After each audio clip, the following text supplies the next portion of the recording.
Hello, friends, and welcome on this platform. Friends, I'll carry you again to Ukraine. Et c'est depuis vendredi que Volodymyr Zelensky a signé un décret. Et Zelensky démet de leur fonction plusieurs officiers de la garde nationale ukrainienne. Oui, vous savez que nous vous avons donné une information ici concernant, j'ajuste mon chapeau, le nombre d'Ukrainiens qui ont déjà fui l'Ukraine. Et quand on parle des gardes nationales, c'est des gens qui protègent les frontières. Et ils protègent les frontières aussi, travaillent à l'intérieur pour la sécurité du pays. Et compte tenu de la difficulté que le pays connaît aujourd'hui, ils sont même au front pour combattre contre les Russes. Donc, Volodymyr Zelensky qui est frileux, qui est paniqué, qui a peur aujourd'hui, les amis, est en train d'enlever des gens. Je vais vous donner la liste des gens que Zelensky a enlevés à travers son décret qu'il a signé. L'homme n'est rien sans son bon, j'ai ça ici, qu'il a signé vendredi, les amis.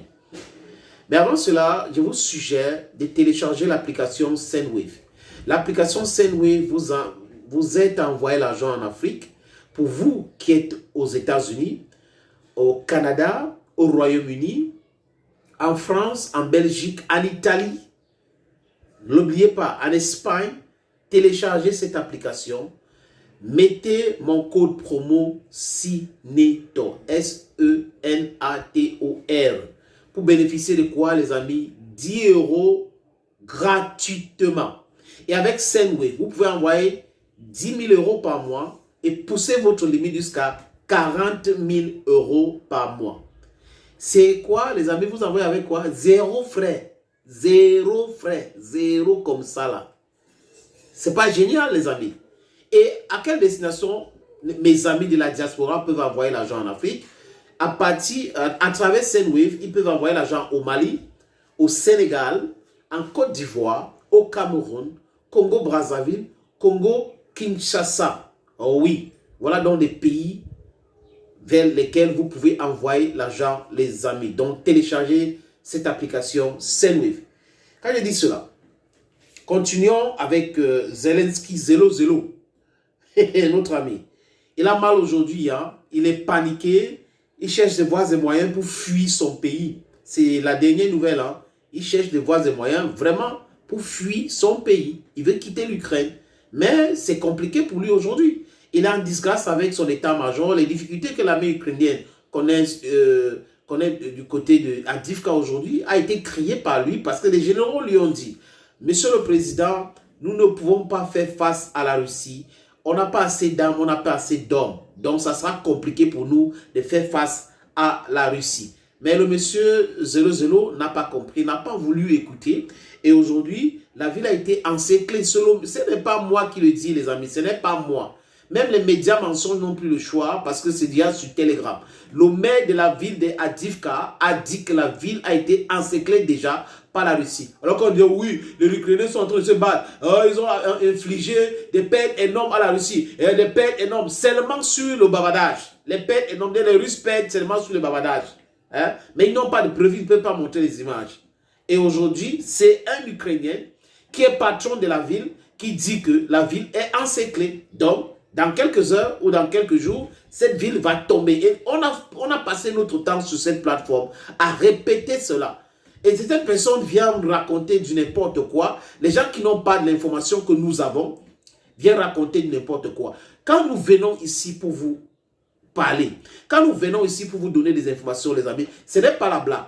Ce n'est pas de notre imagination. Nous ne faisons pas comme les médias mensonges qui reçoivent les informations des agences de communication. Et qui dit communication dit narrative. Et ils ne sont pas des journalistes, ils sont des communicants ou bien des propagandistes. Et nous ne sommes pas comme ça. Nous venons avec des informations fiables. Alors moi, depuis l'événement de la guerre en Ukraine, vous avez constaté qu'à chaque fois que nous disons quelque chose, c'est avec les preuves à l'appui et avec la connaissance de ce que nous disons. On avait parlé de Bakhmout qui devrait tomber, qui est en train de tomber. Et à la fin, Bakhmout est tombé, les amis. Bakhmout est tombé. Les Européens, les Occidentaux, dans les médias mensonges, disaient que non, ça ne va pas tomber. Les Russes, vraiment, ils vont se casser les dents là-bas. Bakhmout est tombé. Et aujourd'hui, Adifka, tous les jours, on vous disait que les Russes sont en train d'avancer, 80%, 90%. Et aujourd'hui, ce n'est pas les Russes qui ont fait la déclaration, c'est plutôt le maire de la ville d'Adifka, avec une caméra cachée, qui a montré que la ville était déjà encerclée par les Russes. Et qui dit encerclement, dit quoi? Ils finissent le travail. Ils vont finir le travail parce que les autres vont se livrer, ils ne vont pas se combattre jusqu'à la mort. Ils vont se livrer le matériel, ils vont perdre le matériel et tout ce qu'ils ont mis à Adifka. Les amis, Zelensky qui a peur aujourd'hui, limoge des gens. Comme je l'ai dit, il a limogé plusieurs fonctionnaires officiers de la garde nationale ukrainienne.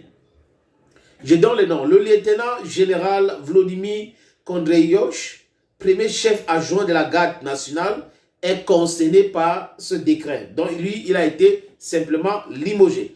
Le lieutenant général Alexandre Nabouk et les généraux de division Ole Sanhouk et Mykola Mykolanka sont également concernés par le décret de Volodymyr Zelensky. Et les raisons de ce remaniement ne sont pas claires. Personne ne sait pourquoi Zelensky, selon eux, a limogé. Mais les amis, nous le savons. C'est parce qu'il y a 40 000 jeunes Ukrainiens qui ont fui le pays, qui ne veulent pas faire la guerre. Et ça rend l'équation de la mobilisation en Ukraine difficile. C'est pour cette raison que le général Valery Zalofny avait dit qu'ils ne peuvent pas continuer comme ça. Et ces généraux, qu'on a Zelensky limoge, sont accusés par Zelensky d'être responsables de la fuite des Ukrainiens. Parce qu'il y a une loi martiale en Ukraine qui disait que les jeunes de 18 et 65 ans ne devraient pas quitter le pays. Et comme ils voient que c'est difficile pour eux, on est en train de les taper dessus, beaucoup de gens meurent. C'est-à-dire que des gens connaissent des frères et des sœurs qui sont malades, amputés, qui ont été tués au front. Donc, du coup, les gens ne veulent pas faire la guerre. D'autres ont monnayé même pour avoir le certificat médical de comment on appelle ça? L'incapacité. Oui. Et ils viennent prétendre que non, on est personne. Nous savons, les amis. Et vous savez que Zelensky avait déjà limogé le chef de la garde nationale il y a quelques mois. Oui. Il s'appelle Alexandra Pivnenko. Oui, il avait été limogé par Volodymyr Zelensky. Et là, vous savez que la garde nationale est une organisation paramilitaire relevant du ministère de l'Intérieur qui fait la guerre aujourd'hui. Et j'ai cherché les noms et je vous ai donné les noms. Vous pouvez aller vérifier vous-même, les amis. Les informations que nous donnons ici sont fiables, vérifiables, sont claires, les amis. Ne vous inquiétez pas, nous ne venons pas ici dire des choses en l'air comme ça. À chaque fois que nous venons vous donner une information, it is an information that we have verified, double verified before we come and give you that information. Hey, thank you friends for always watching videos on this platform. Stay blessed and bye-bye for now.